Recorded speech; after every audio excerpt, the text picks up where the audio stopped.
Hello there. My name is Spring Tigress, and I am here for episode 5 of my Local to Global Challenge series with Saints Pro Wrestling. In the last episode, I ended up having my best show yet with a staggering 41 rating. So I'm hoping that now that we're in the new in-game year, that I'll be able to keep that momentum going and keep expanding and growing the promotion. Wait, what the hell?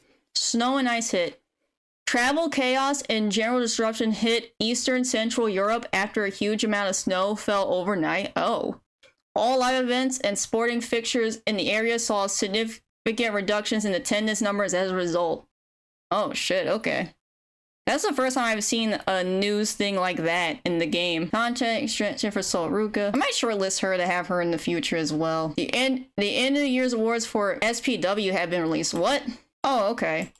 Match of the year. This title was awarded by Wrestling Journals based on the best quality in the company over the past 12 months. Is this a new feature? Let's see. Match of the year. MJ Jenkins went to a time limit draw with Brittany Blake. Oh yeah, this is the one that at the previous show. I know it's time limit draw, but yeah. The highest rated match on the show. It's like, it is easily the best feud the company's done so far. And then Car of the Year, yeah, literally my previous show, which got that big rating. I legit did not know about the year-end awards for my promotion. I mean, that's cool. I mean, you can see which two are the workhorses of my company. That end of the year thing is cool. I'm just gonna keep track of that, and I think it's gonna be more diverse later on since I'm going to actually be playing a full in-game year and not starting in June. Last episode, I started to invest in upgrading my merchandise to make more money. And I see this, the upgrade progress is at 30% right now because I picked the conservative option since that's going to be the cheapest. It only cost me $20 per week for an upgrade. So I figured I would just do that one since it's the cheapest. Hopefully by either the end of this episode or like earlier into the next one after this, my merchandise will be upgraded to the next level up here. Creative. Yeah, nothing's really changed here. Crowbar's still the biggest name in the promotion. That's why he's still #1 here. But like Brittany Blake and MJ Jenkins are like carrying this company. And like Chris Danger is the best promo. So no next big things yet. I don't know like how this game calculates that because if it was by my standard, it would be MJ Jenkins and Brittany Blake would be right here as the next big things. But I don't know how the game itself calculates that. Oh wait, it says creative team. So maybe that's what it is. I don't really have much of a creative team. So maybe I need to do that first. And these two are still considered my hot prospects despite being like the worst wrestlers in the company. Yeah, Tazak, yeah, Chris Danger. Yeah, these two are showstoppers and ring generals. Who's hot, who's not. Hidden gems. Let's see the hidden gems thing because I might hire someone this episode for this month and then like the next month. So I might hire 2 people this episode. Let me see these hidden gems. Okay.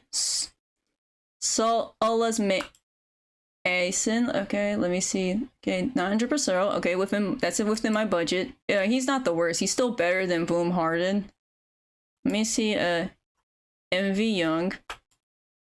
Ooh, okay. All right. I like what I see here. Bradley Prescott the 4th. I don't know who the hell this is. $30. Okay. Ugh, these stats are okay.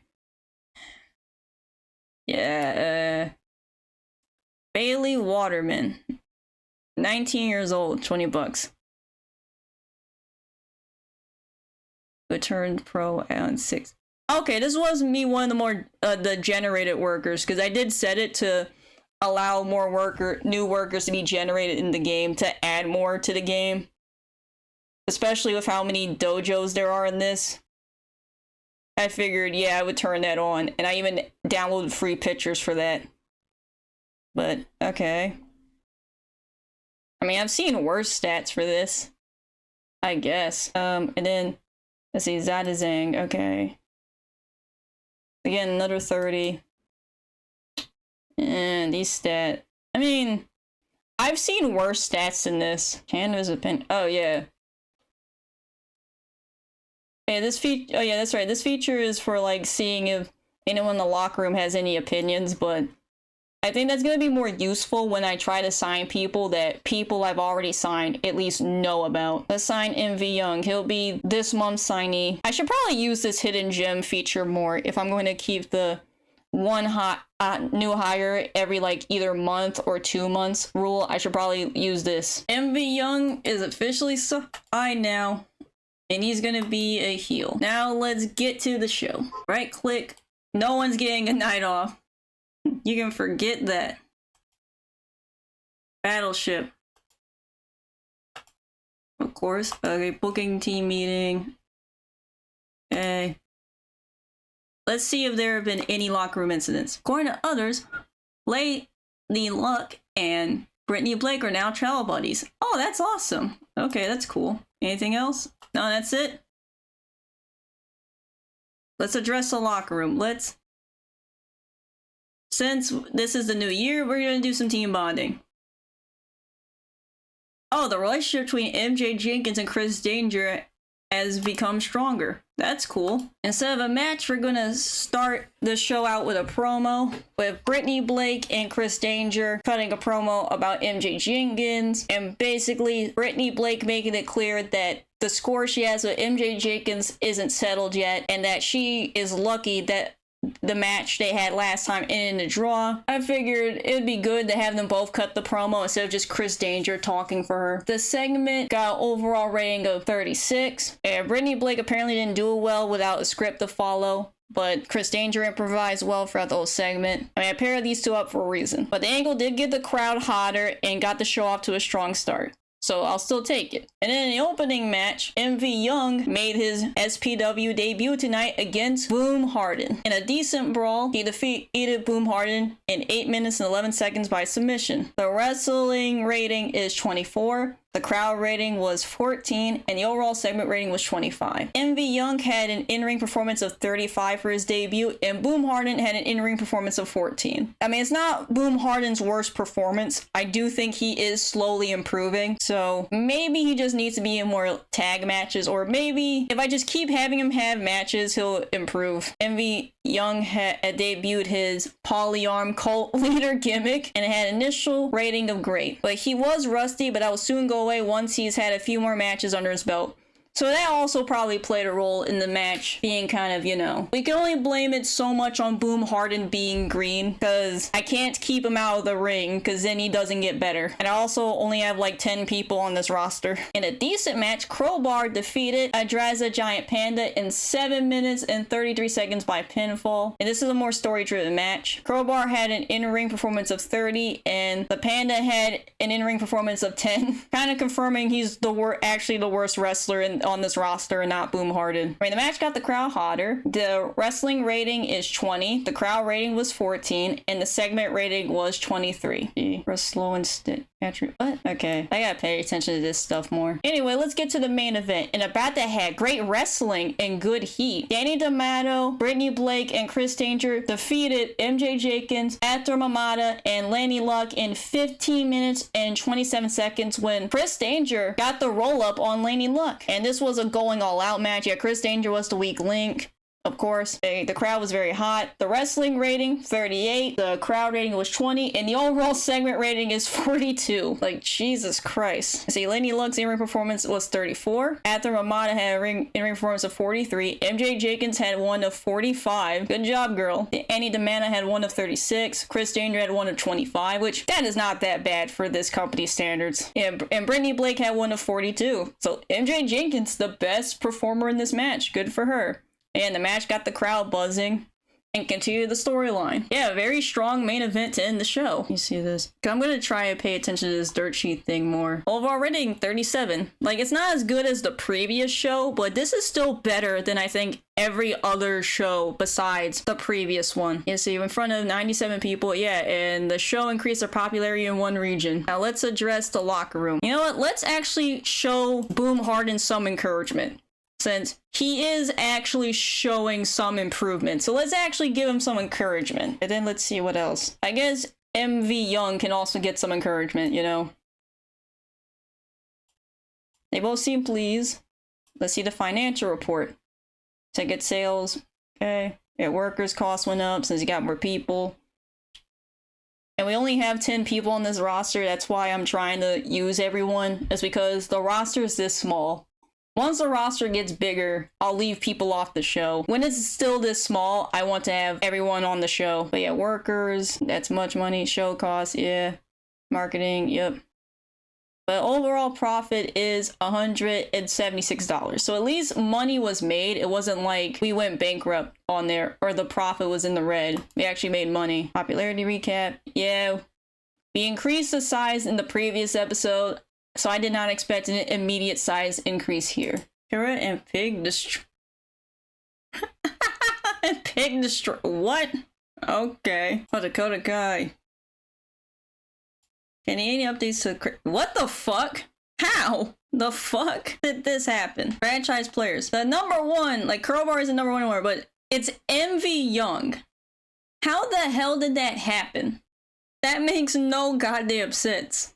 Nah, there's like no way he has like more drawing power than MJ Jenkins and Brittany Blake do. Or even Chris Danger. That is insane. Next big thing. Hot prospects. Still the same. Taught the what? Okay. Like, I don't believe, like, are you kidding me? Like, are you kidding me? I don't believe this shit for a second. Major star already. Damn, this promo shit's that good. Okay, the merchandise is up 37%, so hopefully that means by the end of this episode, I can get it fully upgraded to the next level. You know what? Screw it. I'll let MV Young cut a promo at the next show. I'm gonna pre-book it right now. So in the month of January, we made a total of $1,775 in total profit. The ticket sales are $873, same as last time. Our performance did dip from last month. Let's look down here. Yeah, worker costs, because I had an extra worker. That's why. Sponsors is still slowly going up. The show cost is a little lower than the last two shows. Marketing's the same. $100 for merchandise. Yeah, production is a shame as always. Taxes are a bit lower than the last like 3 months. There is a little dip here, but that's just because we just hired an extra person. Let's check the merchandise. Yep, 67%. So slowly getting there to where the merchandise will be upgraded, and I'm pretty sure I'm going to be able to make more of a profit. Now, I'm not going to hire another person. I think MV Young is fine enough just as the new hire for this episode. Oh, Lady Luck got married. Good for her. There we go. No days off. This one. Any appreciate. Unfortunately, the sound system that you use for your shows has gone AWOL. The live event can still go ahead, but there will be a small penalty to your overall show rating. God damn, that sucks. Any locker room incidents? The locker room is a buzz after Chris Danger and Danny D'Amato apparently got into a huge row over something and had to be physically separated. Huge row. And the backstage scotch was that they had to be separated after a heated argument. Okay. MJ Jenkins came to you backstage with an angle idea. It's automatic added to your story creative ideas. Okay. I guess we needed that after the fight. Let's inspire. In a decent wild brawl, MV Young defeated Adraza Giant Panda and Danny D'Amato in 13 minutes and 18 seconds when MV Young somehow managed to make the Panda tap out. And yeah, the Panda was the weakest link. The Panda got a rating of 12 in ring performance. Danny D'Amato had one of 35 and MV Young had one of 44. I see he was rusty, but that'll go away once he's had a few more matches under his belt. I mean, with that performance, yeah, that rust is not as bad as you would think it is. I see the wrestling rating was 30, the crowd rating was 19, and the segment rating was 38. He's getting better at his gimmick, and the match got off to a strong start. Good job. And in a great vibe, and he did a really good job with his promo. Segment rating 47. Okay, I'll give him his due. He'll get more promos in the upcoming shows. In a decent match, Chris Danger and Crowbar defeated Lanny Luck and Boom Harden in 9 minutes and 57 seconds when Crowbar submitted. It's supposed to say Boom Harden was the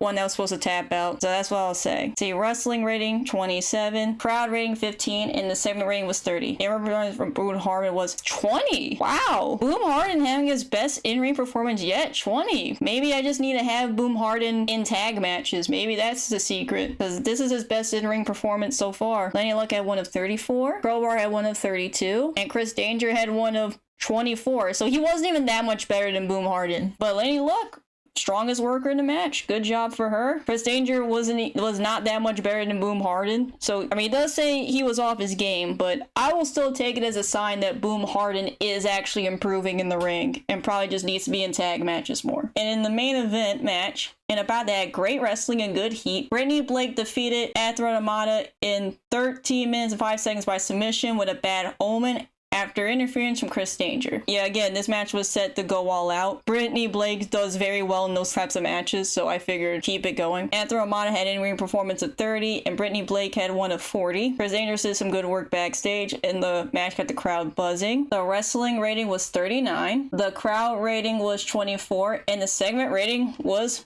43. I think this is actually the strongest match so far. I think this beat Brittany Blake versus MJ Jenkins for the strongest match we've had in the company so far. So good job to these two. And after that, Chris Danger and Brittany Blake attacked Athrun Amata, and MJ Jenkins made a save, as well as, you know, Amata was selling the injury, and then Chris Danger was on the stage cutting a promo talking crap about MJ Jenkins while her and Brittany Blake were brawling. It was very hot.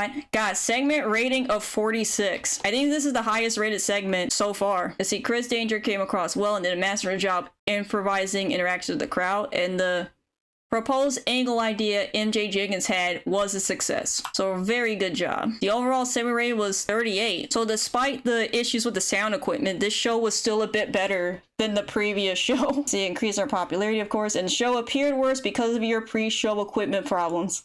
And yet it still was a bit better than the show before it. The attendance was a bit down compared to the previous show, which was 97, whereas this only had 94 people. I mean, it's not like the worst dip in attendance, so I'm not gonna panic about it. That's the locker room. Yeah, let's definitely compliment. Yeah, let's compliment on a great performance. He did a good job with that promo.